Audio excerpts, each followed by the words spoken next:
Bonjour à tous, ici Maxence Rigotier de blogcoursapied.com. Donc aujourd'hui, dans cette courte vidéo, je vais vous expliquer pourquoi faire des séances de 600 mètres dans vos entraînements de course à pied. Donc c'est parti avec moi pour une petite séance de 600 mètres.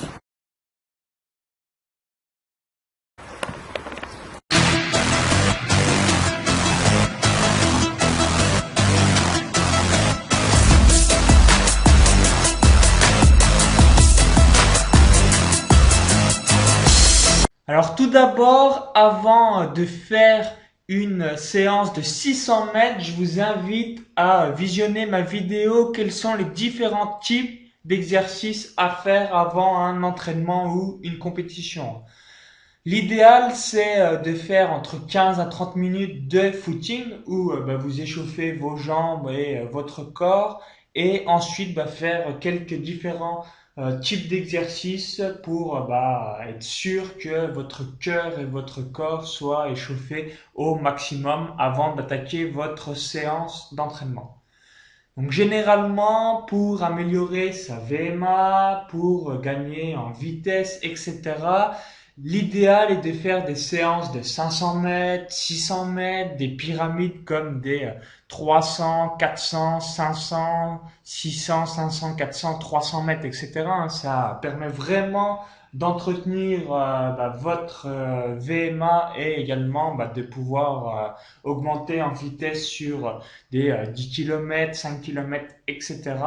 Et dans cette courte vidéo, on va voir un petit peu les avantages des 600 mètres. Donc la première chose, c'est de pouvoir courir au maximum à 95% de votre VMA. Donc si vous ne savez pas ce que c'est la VMA, c'est la vitesse maximum aérobie.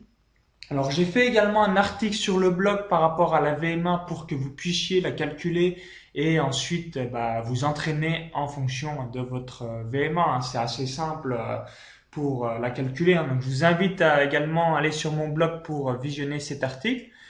Et concernant des 600 mètres, l'idéal c'est de pouvoir arriver à faire des 600 mètres à environ 90-95% de votre VMA. Donc moi, par exemple, j'ai une VMA de 20. Donc l'idéal c'est d'arriver à faire des 600 mètres à 18 km/h environ à peu près. Souvent, le nombre de répétitions requis, ça peut être 2, 3, 4, 5 répétitions. Souvent, c'est 3, 4 répétitions et 5 ou 6 si vous avez un meilleur niveau ou si vous préparez une compétition qui est plus élevée que le 10 km. Si c'est pour des corridas, des courses sur route, des petits meetings entre guillemets, eh bien 4-5 répétitions de 600 mètres est amplement suffisant. Et comme vous avez pu voir sur la vidéo, la récupération, je l'ai fait en trottinant tranquillement, sans vraiment me prendre la tête. Je suis pas avec une montre en me disant juste une minute et c'est tout. Je le fais au feeling. Et ensuite, je suis reparti pour une nouvelle série de 600 mètres.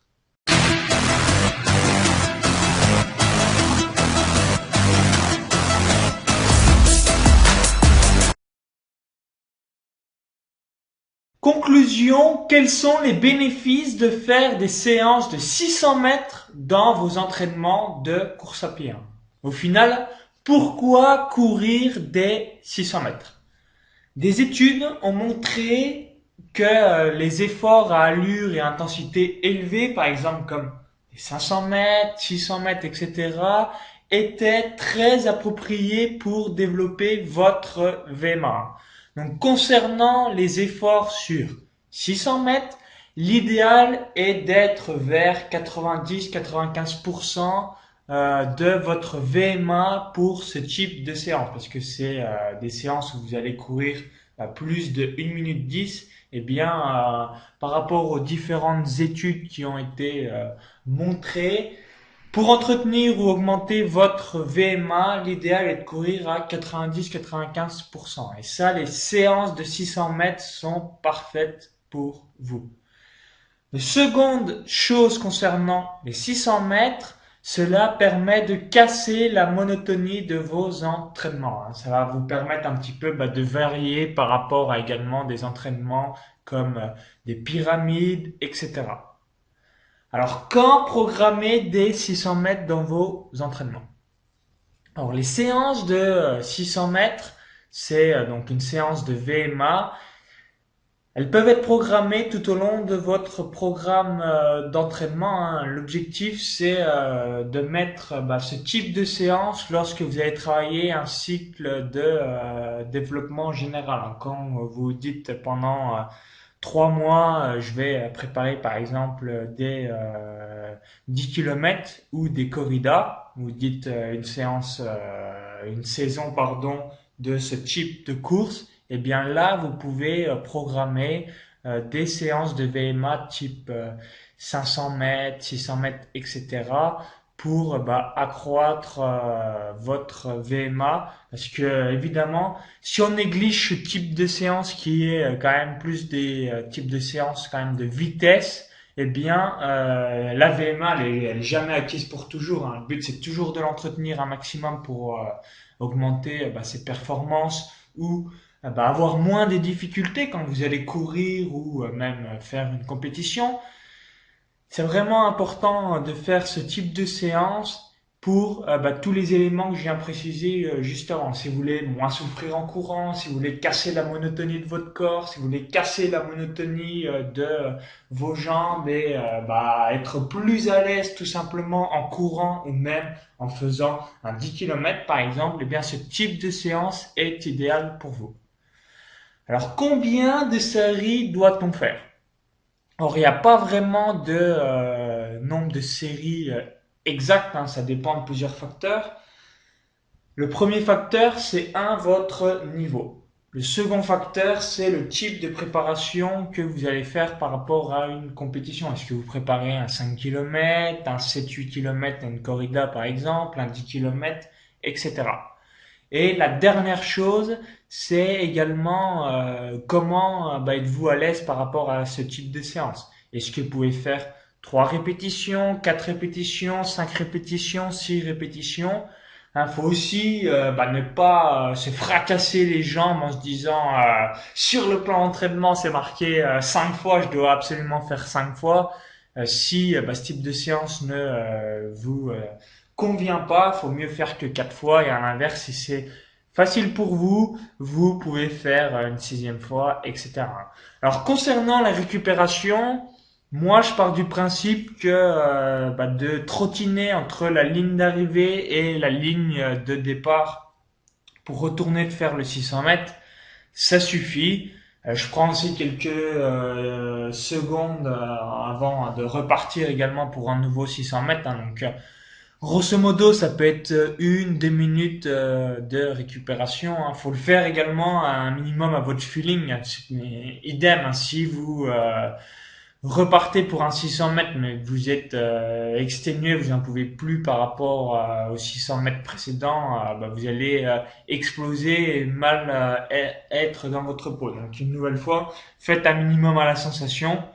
Ne prenez pas non plus 15 minutes de récupération si vous voulez avoir un minimum des effets de ce type de séance dans votre progression dans la course à pied, mais ne soyez pas à 100% carré si vous voulez juste courir et progresser sans avoir un objectif précis de chronomètre. Donc moi personnellement, je fais souvent 4 ou 5 fois 600 mètres en fonction de ma forme. Et vous, faites-vous des séances de 600 mètres dans vos entraînements de course à pied? Laissez-moi votre retour d'expérience dans les commentaires du blog juste en dessous et ça sera très sympa de voir un petit peu si oui ou non vous faisiez de temps en temps des séances de 600 mètres dans vos entraînements de course à pied. Pour ma part, je vous dis à très vite pour de nouvelles vidéos sur mon blog blogcourseapied.com. Donc si vous voulez rejoindre mon blog, vous pouvez taper dans Google blog course à pied et vous allez tomber directement sur moi. C'est la première recherche sur Google. Donc à bientôt pour de nouvelles vidéos de course à pied, des interviews d'experts en course à pied, des chroniques de livres, etc. Merci une nouvelle fois d'avoir suivi cette vidéo. À bientôt!